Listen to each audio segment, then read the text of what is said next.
3 ימים שהתפרקתי. הרגשתי ש40 ומשהו שנה פשוט מתנפצים להם לרסיסים באותו רגע. היא אמרה לי, תיקח את כל מה שיש לנו, הכל, כי אני סומכת עליך. ואני קונה בית, משביח אותו, אבל יש לי קונה שקונה את הבית אחרי ההשבחה כבר מראש. ברוכים הבאים למשחקים בבתים, פודקאסט השקעות נדל"ן לחבר'ה צעירים, אבל לא רק. כאן מדברים מיינדסט, יזמות, השקעות ומה שביניהם. והכי חשוב, איך גם אתם יכולים לעשות את זה. אני אופק מולקנדוף, אנחנו כבר מתחילים. אנחנו נמצאים עם ארז ליבוביץ', יזם נדל"ן בארצות הברית, שגילוי נאות הוא גם מנטור שלי בעולם היזמות. כיף גדול להיות פה. כיף לי, תודה. ואנחנו והצופים בעיקר, אנשים שזה קהל היעד שרוצה בעצם לשמוע איך יזמים בצורה מאוד אותנטית עשו את ההתחלה שלהם. בעולם שלהם לא משנה מהו, אלא יותר על הפן היזמי, פחות על הנישה המקצועית. ומכאן תוביל. נעים מאוד, תודה אופק על ההזדמנות, על הרעיון. שמי ארז ליבוביץ', בן 49, נשוי לדנה, אישה מדהימה. בנים תאומים בני 16 וחצי וילדה בת 13 וחצי. במקור מקריית אתא, בגיל 14 עברתי לפנימיה הצבאית, ואז המשכתי את המשך חיי בחיפה. ותגיד, העולם הזה של יזמות, עסקים, בא לך מהבית, ההורים היו שכירים, עצמאים, תן לי קצת הבנה על זה. לא, שני ההורים שכירים, לא היה לנו שום רקע יזמי בבית, אבל משהו שבער בי מילדות. אני זוכר בגיל 12, פעם ראשונה טסתי עם אבא שלי ללונדון, לחופשה, וקניתי חליפה, זה היה החלום שלי לקנות חליפה. והייתי הולך עם החליפה הזאת בשבתות לבית כנסת, לסבא שלי, קילומטרים. אשכרה. לבוש, כן. זה היה משהו שבער בי. אז זה לא בא מהבית. לא. הבנתי. אוקיי, סיימת את הפנימיה הצבאית, צבא, ומשם לאיפה? סיימתי את הפנימיה הצבאית, ואז הלכתי 2 להיות עתודאי, סיימתי תואר ראשון בלימודי גיאוגרפיה בארץ ישראל באוניברסיטת חיפה, ואז עשיתי 3 שנים צבא. ואז הגשמתי חלום ראשון. שבועיים אחרי השחרור טסתי שנה לחו"ל, סביב העולם. זה היה החלום שלי. ואחרי זה התחלתי שוב פעם ללמוד, חזרתי ולמדתי משפטים במנהל עסקים. סיימת את התואר ואז מה? התמחיתי בפרקליטות המדינה במחוז חיפה, וישר אחרי ההתמחות הצטרפתי לעסק משפחתי, משפחה של אשתי, בעולם הנדל"ן. לפני העסק המשפחתי הייתי רוצה לשמוע רגע היום, בדיעבד. התואר, נתן לך ערך, משהו לידי ביטוי בעולם העסקי הזמי, או שזה דעתך היה בונוס שהוא לא מחייב? אני חושב שכל דבר שאתה לומד נותן לך ערך. כשאני מסתכל בדיעבד, אני מסתכל על ההנאה שהייתה לי בדרך, האנשים שפגשתי. התואר הראשון, לימודי גיאוגרפיה היו מדהימים, מאוד נהניתי, אני עד היום זוכר את ההרצאות המדהימות. מן הסתם, משפטים ומנהל עסקים זה משהו שכאילו היינו צריכים, אני הרגשתי שאני צריך לסמן וי, זה היה טרנד. אני חושב שעדיין טרנד היום הוא טרנד, ובגלל זה אני שואל אותך, כי יש הרבה אנשים שרואים ושומעים אותנו, והם אומרים לעצמם, טוב, סיים את הצבא, תואר לא תואר. אז אני רוצה לשאול אותך, במבט לאחור, האם התואר היה איזשהו אסנשל, שהוא בצבא אומרים ממחת, מעבר חובה, או שגם לדעתך אפשר בלי היום? לא, ממש לא. ממש לא. זה נורמות חברתיות בישראל, אני לא חושב, אני חושב אני לא יודע להכתיב את החיים אחורה, אבל הייתי מצליח והייתי שואף להצלחה כל הזמן, גם אם לא הייתי עושה את התואר. אבל גם בשבילי התואר היה לא בשביל להיות עורך דין, כי אני לא עסקתי אף פעם כעורך דין, אלא עוד מטרה ועוד משהו כדי להשיג בחיים שלי שרציתי להשיג. אז זה היה לאו דווקא התואר עצמו כדי שיהיה לי תואר, אלא משהו שבאמת רציתי להשיג בחיים שלי. אז אתה אומר לי בעצם משפחה רגילה, שכירה, לא היה איזה משהו מיוחד, המילה יזמות לא הייתה שם איזו מילה רפטטיבית, משם תיכון בפנימיה, צבא, עתודה, סיימת תואר ראשון במשפטים ועריכת דין, נכון. משפטים ועסקים, נכון. ומשם נכנסת לעסק משפחתי. נכון. רוץ איתי קדימה. 14 שנה, עובד בעסק משפחתי, עוזר מנכ"ל בתל אביב, משרד בתל אביב, כל יום נוסע מחיפה לתל אביב, מקים עסק גדול של Airbnb עוד לפני שיש Airbnb בישראל. לא קשור לעסק משפחתי. קשור לעסק המשפחתי. במקביל עובד בחברת נדל"ן ציבורית, עם כל המשתמע לכך, בכל העיסוקים, צמוד למנכ"ל, עבודה סביב השעון, אינטנסיבית, גם בארץ וגם חברה שפעילה בחו"ל. חברה ציבורית, אני מניח שמשכורת טובה. משכורת הייתה סבירה, תנאים טובים, היו לי המון עסקים גם מעבר לכך שיצרתי לי בדרך, אז סך הכל השכר שלי היה מצוין. כמה הוא היה בפיק, אני יכול לשאול? עשרות אלפי שקלים כל חודש, כן. אז על הנייר נראה לי, כאילו נשמע לי די סבבה, היית בסוף בחור לא מבוגר. משכורת טובה, עסק משפחתי, מעמד, נוחות. מה הניע? כן. שאלה מצוינת. זו שאלה שבגיל 38-39 התחלתי לשאול את עצמי, כי יש לי אישה מדהימה, ילדים מדהימים, משכורת, הרבה כסף. אני טס המון פעמים בשנה לחו"ל עם המשפחה, טיולים משפחתיים, מכוניות יוקרה. אני חי בתל אביב, והמשרד שלי בתל אביב, חי בחיפה, לפחות פעמיים, 3 בשבוע מסעדות. חי ברמת חיים די גבוהה. משהו שרוב הישראלים יגידו, I made it. לגמרי, לגמרי. אבל משהו בתוכי מאוד מאוד עצוב. מאוד מאוד עצוב.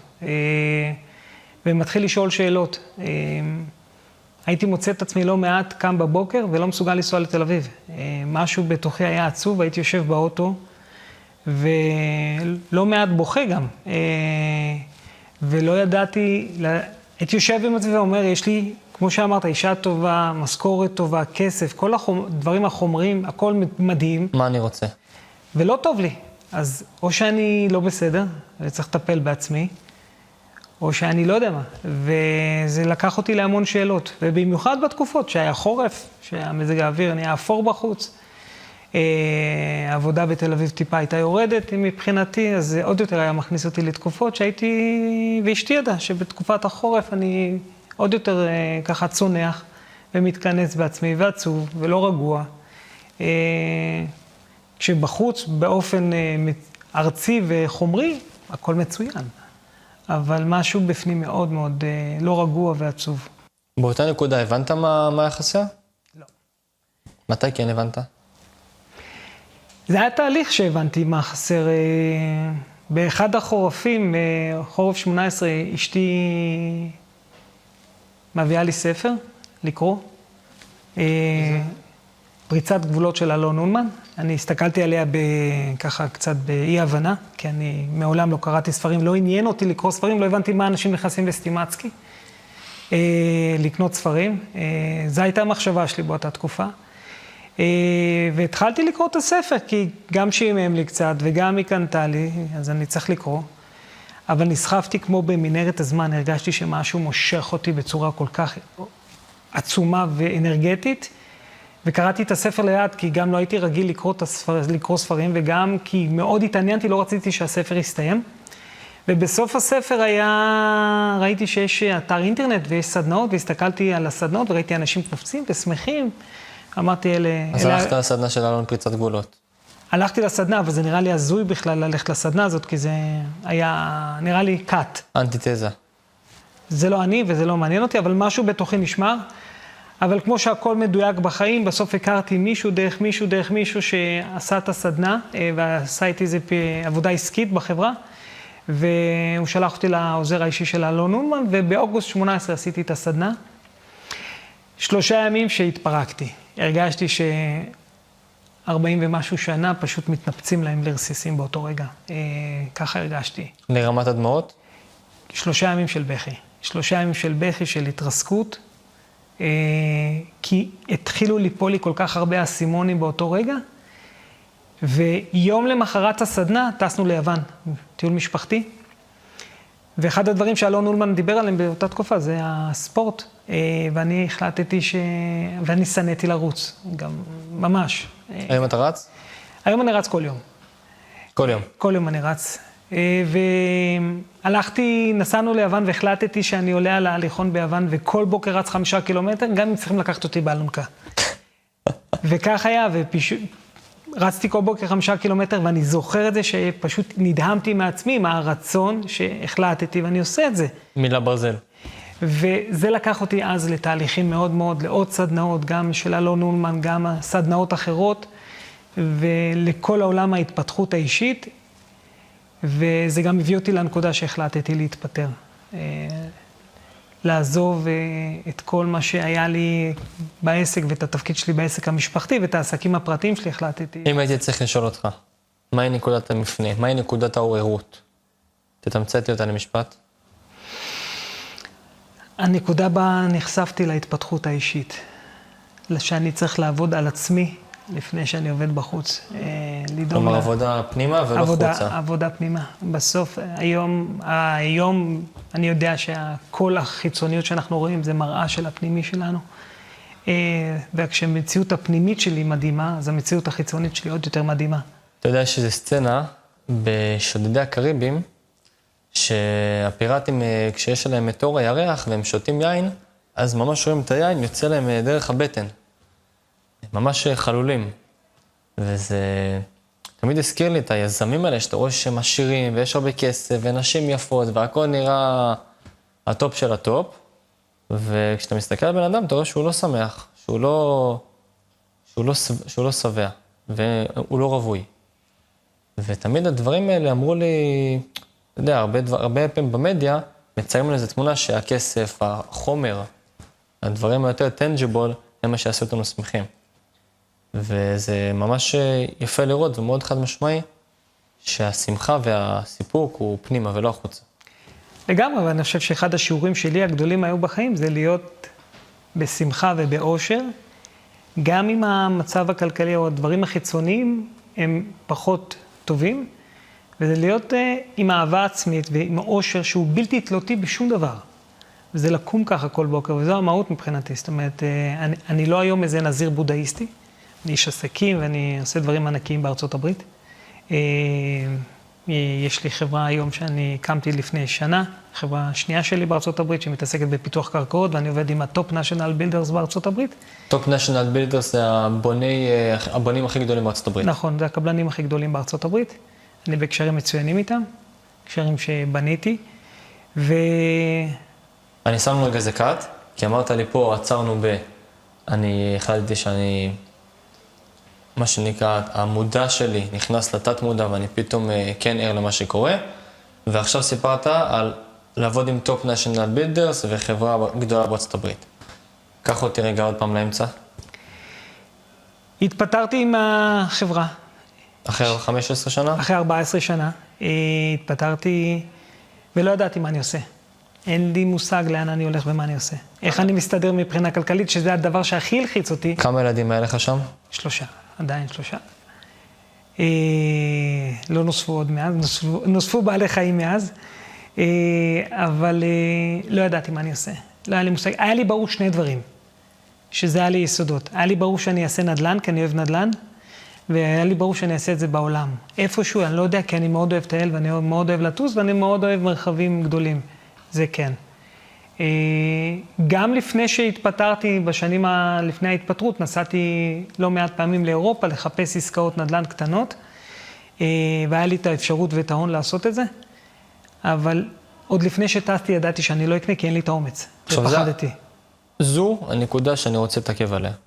הנקודה היא שזה 0-1, זה המקום שאני מחליט שאני כבר לא מי שהייתי, ואני עושה שינוי דרסטי בחיים שלי, עליו אני רוצה שתפרט טיפה. אדם שהוא בן כמה היית? 43. 143, אישה, ילדים, חי ברמת חיים גבוהה. קם, עוזב משהו שיש לו קרקע בטוחה, והולך לעשות משהו שאפילו לא יודע בדיוק מה. הרגשתי, זה כבר היה בערך 10 חודשים אחרי שהתחלתי את ההתפתחות אישית וסדנאות, ומאז גם התחלתי לקרוא אין ספור ספרים. התחלתי לרוץ ולעשות ספורט, בכלל עברתי שינוי פיזי, מנטלי, מדהים מקצה לקצה, ועכשיו, ואפילו נהיה לי, אני חבר מועדון וסטימצקי ושאר החנויות, מרוב שאני אוהב ספרים. אבל לא עניין אותי כלום. עניין אותי להגיע למקום שהנשמה שלי שקטה. יצר, היצר חזק ממך. שאני הולך להגשים את עצמי. אני הולך להגשים את עצמי, ואני זוכר שלמרות שהתפטרתי מחברה משפחתית, וזה אבא של, זה חמי, זה אבא של אשתי, המשפט הראשון שאשתי אמרה לי, באותו רגע זה ממש יצא לה מהפה, ואני זוכר את הסיטואציה. היא אמרה לי, תיקח את כל מה שיש לנו, הכל, תעשה מה שאתה רוצה, כי אני סומכת עליך. אתה תצליח בגדול. כוח של אישה. כוח של אישה, אתה יודע, אומרים בדרך כלל מאחורי כל גבר מצליח עומדת אישה, אז היא לא עומדת מאחוריי, היא עומדת לצידי. יש לה קצת קרדיט בהצלחה. לא קצת, יש לה המון קרדיט בהצלחה. אתה יודע, אני חושב זו ברכה, וגם שאני מסתכל לשנים אחורה, כאילו, זו האישה שחיפשתי, כאילו, מבחינת איכויות ומהויות, והיו לא מעט קשיים, אני לא מתבייש להגיד, היו לא מעט קשיים בדרך, הרבה קשיים, אבל הגענו לנחלה, מה שאני אומר. אני שמח להגיד לזה, שעברנו את זה בענק. אז היה בית תומך. לגמרי. נראה לי זה אחד הדברים של כל יזם, לא משנה באיזה אבולוציה, הוא צריך את התמיכה הזאת, כי אנשים תמיד רואים במדיה את ה-end goal, איך שקראת לזה, הנחלה.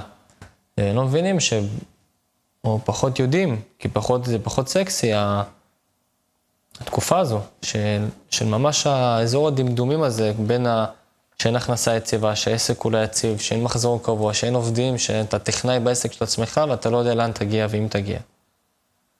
ואני חושב שבדברים האלה, אישה חזקה, בית חזק, זה משהו שהוא עמוד תווך שבלעדיו אי אפשר. מדהים. זה מהותי, חשוב, זה יסודות. זה היסודות של הבניין, אני חושב, אצלי בכל אופן, אני לא שופט כל אחד. אני מסתכל על עצמי, זה היסודות שלי בחיים, זה המשפחה, זה האישה, זה הילדים. וזה כוחות רצונות שלך להעז לחלום. ולהבין שאתה יכול לחלום, ואתה יכול להגיע לכל מקום שאתה רוצה ולעשות מה שאתה רוצה. אז בעצם עזבת את החברה של חמך, והחלטת שאתה עושה נדל"ן בחו"ל, לא יודע בדיוק איפה, כמה ולמה. נכון. מה? איך פשוט... הצטרפתי לשני חברים עשיתי איתם תקופה קצרה נדל"ן בבאפלו בניו יורק, ואז היה כדי לשבור את הפחד שלי מלקנות נכס בארצות הברית, וקניתי נכס והחזקתי אותו חצי שנה ואחר כך מכרתי אותו בברייק איבן, אבל אחר כך הכרתי שני שותפים והקמנו חברה שנקראת טריפל אלפא, עשינו סדנה בישראל. תוך כדי קורונה, חזרנו מנסיעה ראשונה מארצות הברית באמצע הקורס, וחודש לאחר מכן התחילה הקורונה, מרץ 20. ישבנו בבית, העולם נסגר עלינו, אין הכנסות. לא תקופה אידיאלית לפתוח עסק בקורונה. לא תקופה אידיאלית בכלל לפתוח עסק או לדבר, אבל אני החלטתי עם עצמי ולשבת ופתחתי לינקדין, לא ידעתי אז באותה תקופה מה זה ונחשפתי על זה. והתחלתי לטרגט את כל החברות ישראליות שעובדות בארצות הברית וללכת להיפגש איתם וללמוד קצת. מאוד מאוד עלו עליי שאני לא בא להשקיע אצלם, אלא אני בא קצת ללמוד ולרגל. ריגול תעשייתי. ריגול תעשייתי, ונהיינו חברים. ודרך זה התחלתי לטרגט המון חברות נדל"ן אמריקאיות. ופה שיחק לי המזל הקורונה. עברו לזום כולם, ולא היה אכפת להם להיפגש בזום. הייתי יושב עם עצמי לילה, עולה לשיחות זום. מזיע קולי מרוב לחץ, אין לי על מה לדבר איתם, כי אין לי שום עסקים בארצות הברית. יושבים מולי בורדים של חברות ענקיות, לפעמים 10 אנשים, לפעמים 5 אנשים, לפעמים בן אדם אחד, אבל עם שאלות, אבל אתה יודע, דיברתי על מזג האוויר, על הקורונה, על המצב, איך פה, איך שם, העברתי את השיחה. אבל היה לי מטרה להכיר, להיחשף כל הזמן. ואז ביום אחד אני מקבל טלפון מאחת המתווכות שהכרתי, שעברה לעבוד באיזה קרן נדל"ן אמריקאית, והיא אמרה לי שהם עזבה את התיווך והיא התחילה לעבוד באיזה קרן. שאלתי אותה מה הקרן עושה, אז היא אמרה, אנחנו קונים, שופצים ומזכירים את הבתים. אז נפל לי הסימון שבעקבות כל ההתפתחות התודעתית שהייתי רושם יומנים, ולי רשמתי באחד הימים שאני רוצה לעבוד עם קרנות, כי אני יודע ששם יש הרבה כסף ומעניין אותי לעבוד עם קרנות גדולות בעולם. למחרת התקשרתי אליה, חיכיתי כבר שיגיע בוקר בארצות הברית, ואמרתי לה, אתם תהיו מוכנים לקנות מאיתנו בתים? והיא אמרה שכן. וככה התחיל המסע, בניתי את המודל, צירפתי את השותפים שהתחלתי איתם למודל, כי נפרדנו קצת בתקופת הקורונה, כי הם הלכו לקנות רנטלים. ותוך חצי שנה בנינו מודל, ויצאנו לדרך. איך היה נראה המודל? המודל הוא שכל הנכסים, אני קונה בית, משביח אותו, אבל יש לי קונה שקונה את הבית אחרי השבחה כבר מראש. אז יש לי, אני לא הולך למכור בשוק החופשי ולחפש קונים, יש לי כבר קונה מראש שמתחייב לקנות את הבית אחרי שאני מסיים לשפץ אותו. זאת אומרת, יש לך קונה סופי, שהוא קרן, יש לך קבלן שהוא משפץ לך, נכון. ומאיפה ההון לגיוס העסקאות? את הכסף הראשון השותפים שלי גייסו באבא, אמא, דודה, קרובי משפחה. זה נקרא בשפה העסקית Family, Friends and Fools. נכון. כל המעגל הראשון. המעגל הראשון, גייסו כ-700,000 שאיתו התחלנו לרכוש בתים. את העסקה הראשונה סגרנו עם הקרן ב-18 לינואר 21, אבל תוך חודשיים נגמר הכסף, כי היינו קונים את העסקאות בקש, זאת אומרת, אם בית עולה, אם השיפוץ לו $150,000 או 130, אז היינו מוצאים את כל הכסף. לא מינפתם. לא מינפנו את הכסף, גם לא היה יכולות כל כך מינוף בארצות הברית לישראלים באותה תקופה, מאוד היה קשה, כי אנחנו לא אזרחי ארצות הברית. וניסיון, שזה גם אחד הדברים הכי קשים בעסקים, לגמרי, כי גם לא ניסיון, גם לא טרק רקורד, גם לא... אף אחד לא ייתן לך כסף אם אתה לא, יש לך הוכחת ביצוע. לגמרי.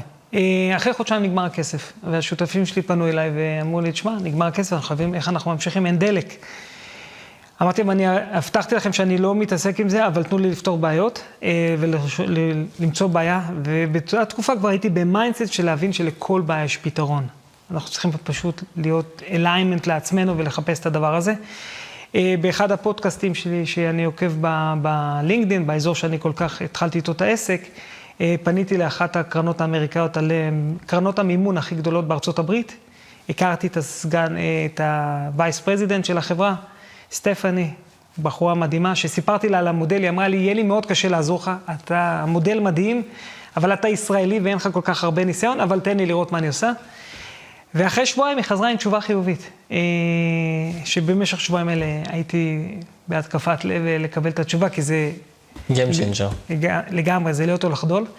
ואז היא נתנה לנו מינוף גם מאוד גבוה לעסקאות. של כמה? היא נתנה לנו 90% לקנייה ו100% לשיפוץ. זה ממנף אותי... זאת אומרת על פרויקט שאתה קונה $100,000 ומשפץ $30,000? נכון, אני מביא סביב $10,000 פחות או יותר. במקום להביא את ה-130. ויש לך כוח קנייה של 130. נכון, בדיוק. והיא מעבר לזה נתנה לי line of credit, כמו בנק של קרדיט לקנות בתים של $500,000, שעלה כבר בהמשך לכמה מיליוני דולרים. וזה נתן לנו בדיוק את הדלק שהיינו צריכים, ואז התחלנו לקנות כמו מטורפים כל חודש. אז היה לך דלק כמעט unlimited. נכון. שבסוף כסף זה משאב וגם לא יש מחיר, והוא היה לך ביחסית מחיר טוב. היה לך את הביצוע, את התפעול של העסק, שזה הקבלני, ומציאת העסקאות, ואחר גם קונה סופי. נכון. היה לי מעגל סגור. היה לי מעגל סגור של כסף, של קבלן, של מתווך. היינו כל יום כמעט קונים בתים סביב ה... כמה בתים עשיתם בעסק הזה? בשנה הראשונה עשינו 100 פליפים. 100 פליפים בשנה? 100 פליפים בשנה, בשנה הראשונה. כמה היה המחזור שלכם השנתי? מעל $12 מיליון בשנה הראשונה, שזה היה מטורף. וזה העסק הראשון שלך? העסק הראשון שלי. שאתה עושה כיזם. העסק הראשון שאני עושה כיזם מחוץ לישראל, בקורונה, בשוק שאני לא מכיר אותו ועושה אותו מישראל. אמנם אני כל חודשיים 3 על הקו, אבל כעיקרון אני גר בישראל. זה פרץ לי את המחסומים ומשם התקדמת לעוד עסקים שזה מה שאתה עושה היום. אתה רוצה רגע, זה בסדר, לתת את זה במילה, כי אני יודע שחלק מהדברים זה עדיין קצת סודי, אם אתה רוצה לספר על מה שאפשר. לא, אז החברה הראשונה סיימנו בסוף כמעט 200 פליפים במשך שנה ו8 חודשים. שינויים רגולטוריים בארצות הברית גרמו לנו לעצור את העסק, וזה בדיוק עניין של שינוי, שאתה צריך לעשות adjustment בחיים שלך, גם שהשוק משתנה, כי אתה חושב שאתה הולך בדרך כל כך מדהימה, אבל פתאום התנאים החיצוניים משתנים. פרשתי מהחברה. הקמתי לפני שנה וקצת חברה חדשה עם 2 שותפים, ובסך הכל בצוות 10 אנשים מדהימים איתי היום. מה שאנחנו עושים היום בסקייל הרבה יותר גדול, אנחנו עושים פיתוח של קרקעות לשכונות של סינגלים וטאונס, שכונות של בתים פרטיים מה שנקרא, בסקיילים מאוד גדולים של מאות יחידות. אנחנו עובדים בטקסס, פלורידה, קרוליינות, ואוטוטו נכנסים גם לג'ורג'יה. של העסק עצמו יש יותר נפח וווליום להגיע לסכומים אחרים. לגמרי. זה עסק ברמות כלכליות ענק. מאיזה אנשים אתה אנחנו עובדים מתוריה בעסק הזה? היום אנחנו עובדים עם ה-Top National Builder, שזה החברות בנייה הכי גדולות בארצות הברית. מקביל לרמת השיכון ובינוי וסולל בונה בישראל. מקביל לזה, כן, אם זה הקבלה, כן. רק בארצות הברית, שזה אומר שהסטרואידים פי 50. לגמרי. חברות רובן בורסאיות של מיליארדים, ואנחנו בקשר עם בכל אזור שאנחנו פעילים, עם המנהלי אזור, עם האנשים, באופן יומיומי. ארז מקריית אתא, בין ה-21, 22 בתואר שלו במשפטים ומנהל עסקים. היה יכול לדמיין דבר כזה? אני חושב שמשהו בתוכי רצה את זה. אני לא חושב שמשהו בתוכי האמין בגודל והאמין ביכולות. הדימוי עצמי לא היה הכי יציב שיש. הקסים אותי העולם הגדול, אבל לא הייתה לי את הדרך ללכת לשם. לא הבנתי אותה באותה תקופה. ואם הייתי שואל אותך, מה הדבר המרכזי שעזר לך לעשות את ה-0 ל-1, את הטרנזישן, שעורר אותך בעין? זה היה יותר ההבנה העסקית, המנטלי? מה היית אומר שזה באמת עשה את השינוי? אני חושב שחד משמעי, זה ההתפתחות האישית והמנטלית והרוחנית שלי. זה ה-game changer בחיים שלי. להגיע למקומות שהם ענקיים מבחינת התפתחות אישית, רוחנית, עסקית, ממקום כל כך שלב וכל כך רגוע וכל כך עוצמתי, ולהתמודד עם אתגרים בדרך, שזה חוויות, ולהבין את המהות של החיים הזה, במקום אחר. היום אני חי את החיים שלי ממקום אחר, מהרגשה אחרת, משלווה. והגיים צ'יינג'ר העיקרי היום בחיים שלי בשנה האחרונה זה סדנה שאני עושה, שזה לקח אותי באמת למקומות אחרים. חיבור למודעות העל של לילה ברזבסקי, אבל זה באמת לקח אותי למקומות שאני יודע לחשוב היום ולראות דברים הרבה יותר בענק, אינסופיים באמת. יש איזשהו ספר, פודקאסט, משהו שעשה לך איזה שינוי מהותי? אני חושב שלכל ספר שנמשכתי אליו בסוף היה את האנרגיה שלו שלקחתי ממנו משהו, אבל אני תן חושב... לי איזה אחד מההתחלה שהיית ממליץ למישהו, לא איפה שאתה היום, אלא מישהו שממש בבייבי סטפס, שהיית אומר לו, תשמע, אני ממליץ לך, תקרא את זה, אחי. אני חושב שיש רשימות של הרבה ספרים שזה, אבל אני חושב ששוב פעם, כל ספר שאתה נמשך אליו, אני חושב שזה אנרגיה שהוא מושך אותך. יכול להיות שאתה יודע, אני נמשכתי לספר של אלון אולמן, ואחרים לא יימשכו. לכל אחד אני בטוח יש את האנרגיה הזאת שמושכת אותו, או איזה פודקאסט, או את המנטורים שאני עוקב אחריהם בעולם, ואני גם נוסע לראות אותם, אבל הספרים שקראתי השנה, קראתי קרוב ל-25 ספרים של לילה ברזבסקי, שזה בשבילי התפתחות והרגשה, ואני חי ממקום מדהים. תראה, אני יכול להגיד לך קודם כל שאני מאוד מעריך את התשובה הזאת, כי היא מראה לזה שאתה לא רכושני כלפי דרך ההצלחה שלך. יש לך את ההכרה ואת הידיעה, שהספר שקראת לא בהכרח מישהו אחר שיקרא אותו יתחבר אליו, ואתה מאוד מאמין לפי מה שאני שומע ממך, לאינטואיציה ולחיבור הטבעי. והסיבה שאני יותר מעריך את זה כי כשאני בתחילת הדרך היזמית שלי, שמעתי כל מיני יזמים, הם מאוד מאוד לקחו תחת כנפיהם ושייכו את ההצלחה שלהם לדעה ולניסיון חיים שלהם. ואני שמעתי הרבה תכנים, כמו שהצלחה שווה קושי, ואתה חייב להיות אולין, ואתה חייב לסבול ולהיות בקושי, וככה צריך לעשות, ורק ככה מצליחים. מה יש לך להגיד לזה? אני חושב שזה הכל אנרגיה. בסוף כל אחד מתחבר למה שהוא אוהב פנימה, והחיבור הזה, הגדרה של קושי היא הגדרה אינדיבידואלית. אם אתה תעבוד 3 שעות ביום במשהו שאתה לא עובד, אתה תרגיש שאתה עובד מאוד קשה, לעומת מישהו אחר שיעבוד 18 שעות במשהו שהוא עושה ונהנה, הוא לא ירגיש בכלל שהוא עובד. אני חושב שהמהות שלנו והמטרה שלנו להרגיש שאנחנו עושים משהו שאנחנו אוהבים, וזה לא עבודה. אני בא לפה ימי שישי, ולפעמים גם אני קופץ בשבתות, ואני אומר לאנשים, אני לא מרגיש זה לא עבודה, זה לא עניין של משרד. זה חלק מהחיים שלי, ההוויה, אני חי. יש את המושג הזה, business before pleasure, pleasure before business, כל מיני הגדרות. אצלי לא. אני חושב שהביזנס והפלז'ר והחיים שלי שזורים אחד בשני בהנאה מושלמת, וזה המהות, לאזן את הדברים ביחד ולא להפריד אותם. אם אני לא ייהנה במה שאני עושה, אני לא אהיה מאושר, אני לא אגשים את עצמי, וכך הייתי בסגנון חיים שלי הקודם, עשיתי הרבה דברים, אבל לא נהניתי ולא הגשמתי את עצמי. נהניתי, אבל לא הגשמתי ולא הרגשתי את ההגשמה. והיום שאני עושה את הדברים מהגשמה, זה נמצא במקום אחר לגמרי. המון עוצמות, המון רעיונות, המון שמחת חיים, המון שלווה, וזה המהות מבחינתי. מה שאני הכי לוקח זה שאין one way להצלחה להגשמה, זה מאוד אינדיבידואלי, יש אחד שרוצה לקום מוקדם בבוקר, אחד יותר מאוחר, אחד רוצה להתחיל בלהיות שכיר ואז. לגמרי. זה לא... אין דרך אחת להצלחה. אין דרך אחת. אין כל החוקים של... יש כמו מועדון ה5 ומועדון 6 ומועדון 10 וכל מיני... אני לא אוהב קיבעונות. מבחינתי אני אומר מה שארז חושב ומה שאני מרגיש. אני חושב שכל אחד יכול להגיע להצלחה מהדרך שלו, מהחיבור הפנימי שלו. מה זה הצלחה לדעתך? הצלחה מבחינתי קודם כל לקום כל בוקר ולהיות מאושר. זו הצלחה אדירה.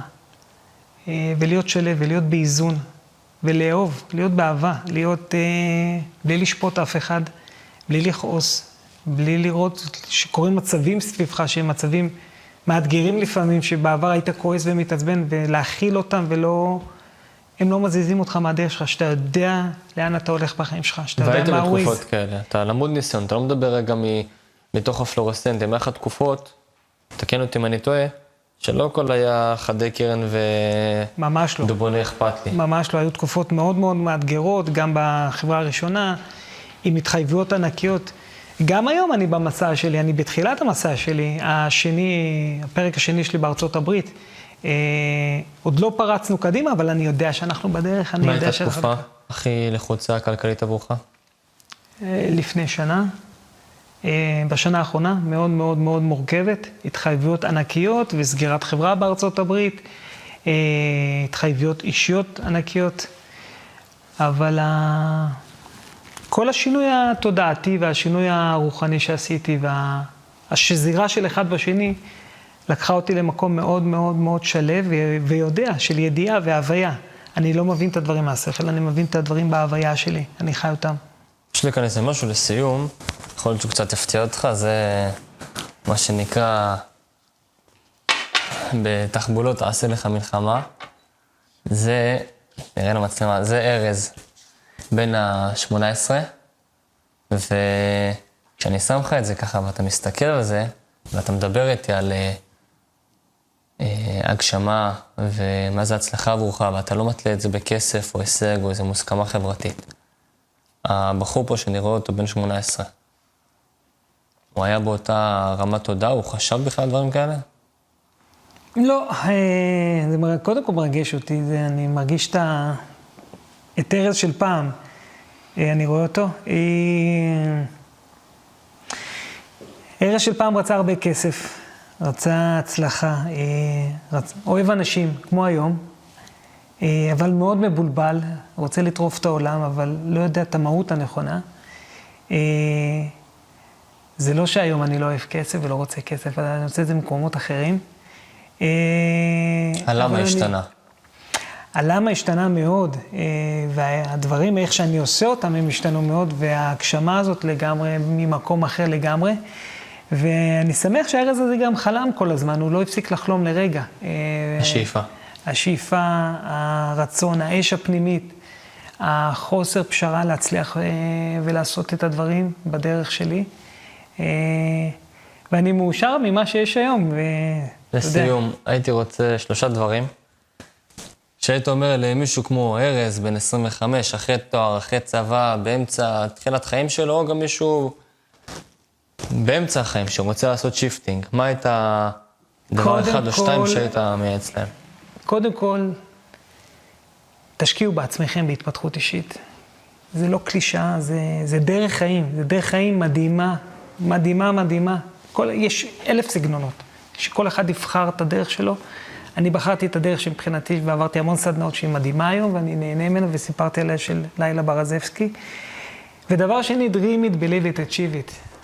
לא יעזור שום דבר, תחלמו, תדעו לאן אתם רוצים, תשבו עם עצמכם כמה דקות, תחליטו מה אתם רוצים בחיים. ואני יושב עם הרבה אנשים, והם לא יודעים מה הם רוצים, מה החלום שלהם. ואל תפחדו לחלום וללכת איתו עם כל האתגרים. וברגע שאתה כל כך נחוש, זה כמו פריצת ים סוף, הדרכים נפתחות בפניך. וזה מדהים, והאנשים הנכונים מגיעים, והטלפונים והסינכרונים הנכונים מגיעים, והכל מסתדר. וגם היום שאני בתקופה שאני בונה את עצמי, אני מרגיש איך הדברים, הכל מסתדר והכל רץ קדימה, וזה מרגש לחיות ככה, וזה כיף, וזה לקום בבוקר באמת להיות מאושר ולהכיר אנשים כמוך, כמו הרבה אחרים שאני מאוד מאוד אוהב ומעריך, ולראות אותם מצליחים, ואני כל כך נהנה בהצלחה של אחרים, ושאני יכול לתת היום ערך לאחרים, כי כל אחד בתוכו יש אור. אני לא מנטור. כל אחד הוא מנטור לעצמו, וכל אחד הוא אור שיכול להעיר את אחד את השני. להיות צינור שפע. לגמרי. אז לסיכום 3 דברים שאם אני מבין אותך נכון, ואם לא תתקן אותי. הדבר הראשון הוא זה התפתחות אישית, להשקיע בעצמנו בהגשמה. הדבר השני הוא קודם כל לחשוב. יש את הספר הזה, לחשוב ולהתעשר, שאני מאוד אוהב אותו, ובספר הוא קודם כל מדבר על תחשוב מה אתה רוצה, תדייק את השאיפה, תבין את השאיפה. ודבר שלישי שלא אמרת אותו חד משמעית, אבל הוא ניכר לאורך כל השיחה, זה להיות מאושר, ולא לתלות את ההישג בדרך. לגמרי, אני חושב שזה המהות. להיות מאושר כל יום, בלי שום קשר לשום דבר חיצוני בעולם הזה. אז התפתחות אישית, מחשבה, לדייק אותה, ואמונה עצמית. לגמרי. זה מה שאני לקחתי. זה היה יותר מתענוג, ממש תודה. כיף. יש לנו.